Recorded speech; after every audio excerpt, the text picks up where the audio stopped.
लीजिए, इंतजार की घड़ियां खत्म। गणपति बप्पा आ रहे हैं। गणेश चतुर्थी महोत्सव 7 से 17 सितंबर तक मनाया जाएगा। अगर बात सिर्फ भोपाल की करें तो जगह जगह गणेश जी के पंडाल सजेंगे और घर घर बप्पा विराजेंगे। आइए आपको दिखाते हैं गणेश उत्सव की क्या तैयारियां चल रही हैं। देखिए, गणेश उत्सव और दुर्गा उत्सव के लिए लगभग 4 महीने से हम लोगों को मूर्तियों का निर्माण करना रहता है।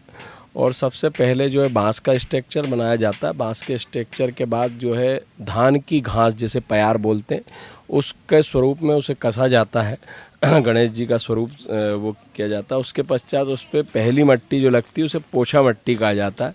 फिर दूसरी मट्टी जो है वो भूसे को मिश्रित करके 3 दिन तक गलाई जाती है, उसे भूसा मट्टी कहते हैं। भूसा मट्टी लगाने के बाद बालू मट्टी, और बालू मट्टी लगाने के बाद कलकत्ता मट्टी लगाकर इसकी टोटल फिनिशिंग होती है। उसके बाद उस पर महीन कपड़ा मट्टी में मिश्रित करके लगाया जाता है, जिसके पश्चात हम लोग कलर प्रारंभ करते हैं।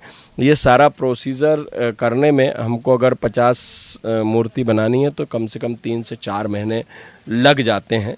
और 8 से 10 कारीगर, जो कि हम कलकत्ता से बुलाते हैं, वो कलकत्ता से कारीगर आते हैं। वो कारीगर इन मूर्तियों का पूर्ण निर्माण करते हैं।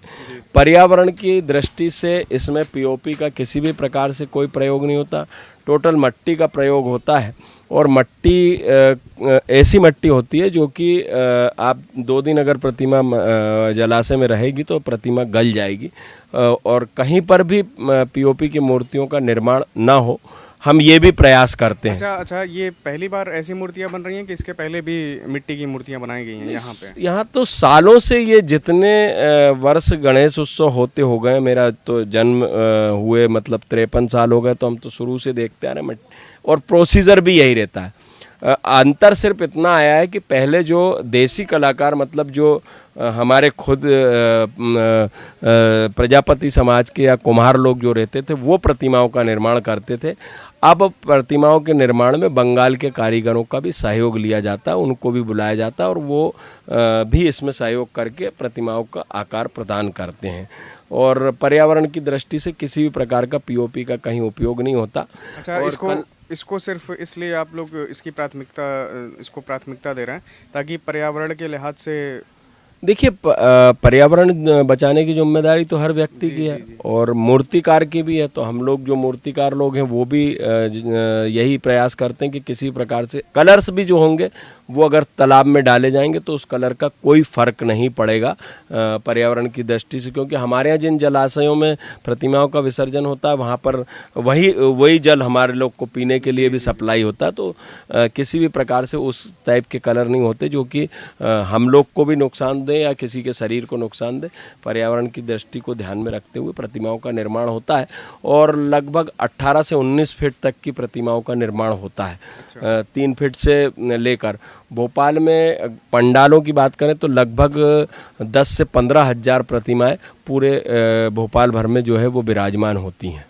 इसका कोई कारण ये भी तो नहीं है कि महंगाई बहुत है और जो दूसरे तरह की मूर्तियां बनाई जाती हैं इस वजह से उसको नहीं बनाया जा रहा है? देखिए, पीओपी तो गवर्नमेंट की तरफ से भी अपने यहाँ प्रतिबंधित है। मध्य प्रदेश में तो है ही। बम्बई में तो आप देखेंगे तो टोटल पीओपी का उपयोग होता है, लेकिन हमारे यहाँ नहीं होता। और जिम्मेदारी हमारी है, इसलिए हम स्वयं उसका निर्माण करते हैं। छोटी गणेश प्रतिमाएँ छोटी छोटी जो रहती हैं वो पीओपी की भी बनती हैं, लेकिन उसके लिए शासन अपनी व्यवस्थाएँ करता है जो कि अनियंत्र विसर्जित होती हैं। और 10 दिन हम जब गणेश जी की स्थापना करें तो उनका जलाशय में ही विसर्जन होना चाहिए, छोटी हो या बड़ी, तो जलाशय में विसर्जन करने का ही विधान भी है। अच्छा, इस तरह की जब मूर्ति तैयार की जाती है तो जलाशय में जब इसका विसर्जन किया जाता है तो उसमें बिल्कुल नुकसान नहीं होता? नहीं, देखिए, गवर्नमेंट सारी व्यवस्था करती है। एस्केलेटर लगे हुए हैं हम लोग वहाँ तक जाकर, और आरती करने के पश्चात क्रेनें लगी रहती। क्रेनों के माध्यम से एस्केलेटर पर प्रतिमा रख दी जाती है और हम लोग प्रणाम करके उसको विसर्जन, गवर्नमेंट स्वयं अपने इलेक्ट्रिक सिस्टम रहता है उससे अपने आप विसर्जन हो जाती है। पानी में ही ना? पानी में। अच्छा, ये मूर्ति फिर पानी में पूरी तरह से गल जाती है और मट्टी उसकी गल जाती है। बाकी स्ट्रक्चर उसका बाहर निकाल के और उसको वहीं पर मिटा दिया जाता है, जिससे कि दोबारा उसका उपयोग ना हो। क्योंकि सुरक्षा की दृष्टि से भी अगर स्ट्रक्चर कमज़ोर होगा तो कोई दुर्घटना घट सकती है। और कितने सालों से ये मूर्तियाँ बनाई जा रही हैं?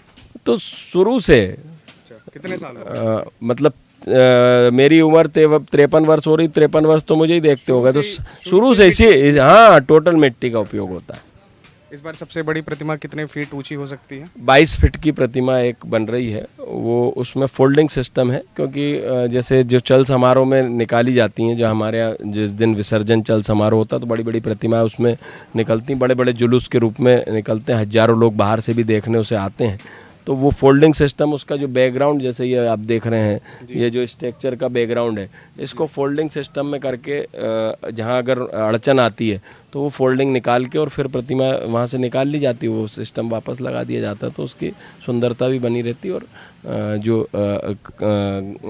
भगवान की जो गरिमा है उसको भी हम लोग ध्यान में रखते हुए काम करते हैं। और इस तरह के काम भोपाल में और जगह हो रहे हैं क्या, राजधानी में? पूरे भोपाल में लगभग 40 से 50 पंडाल होंगे गणेश दुर्गा प्रतिमाओं के। ये मिट्टी की जो मूर्तियाँ, मिट्टी का निर्माण होता है, मिट्टी की ही होती है, और जो प्रोसेस मैंने बताया, ये प्रोसेस में ही प्रतिमाओं का निर्माण होता है। देखिए, इस बार राम जी के स्वरूप में, जो अयोध्या में 500 वर्षों के बाद भगवान राम का मंदिर बना है, तो आप देख रहे हैं मेरे पीछे ही ये भगवान राम का स्वरूप निर्मित किया गया है। भगवान गणेश हैं, लेकिन जो पीछे का बैकग्राउंड है, जो स्ट्रक्चर है, वो राम लला जिसमें विराजमान है, वो स्ट्रक्चर के रूप में प्रदर्शित किया गया। और इस प्रकार की बहुत सारी प्रतिमाओं की डिमांड है। मैं अभी जैसे भारतीय जनता पार्टी के प्रदेश कार्यालय में लाल बाग के राजा विराजमान है, वो भी मेरे यहाँ से प्रतिमा बन के जा रही है।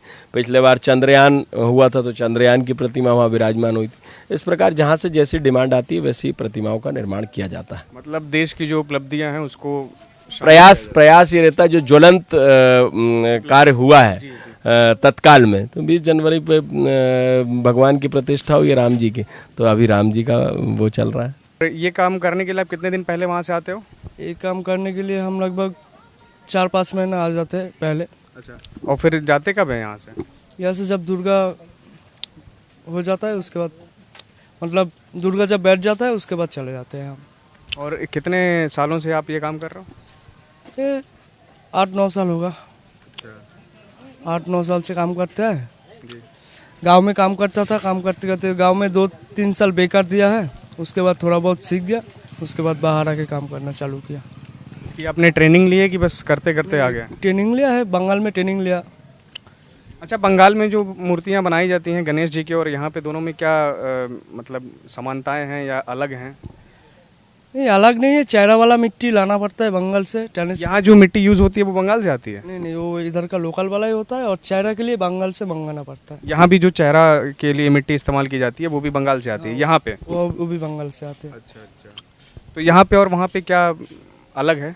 ये जो प्रथा है मूर्ति बनाने की गणेश जी की, या इस त्यौहार को सेलिब्रेट करने की, मनाने की?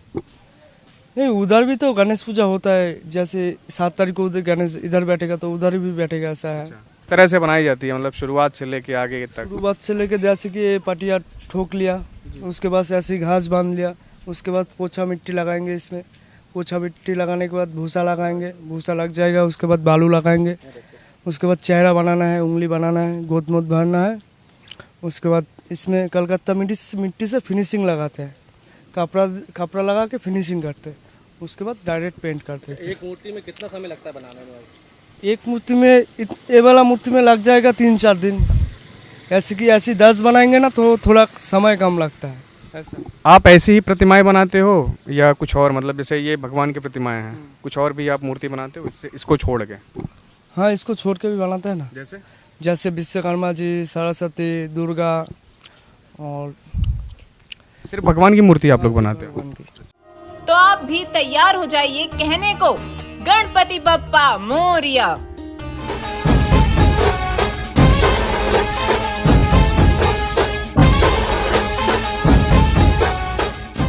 न फेक न लेट, देखते रहिए पीपल्स अपडेट।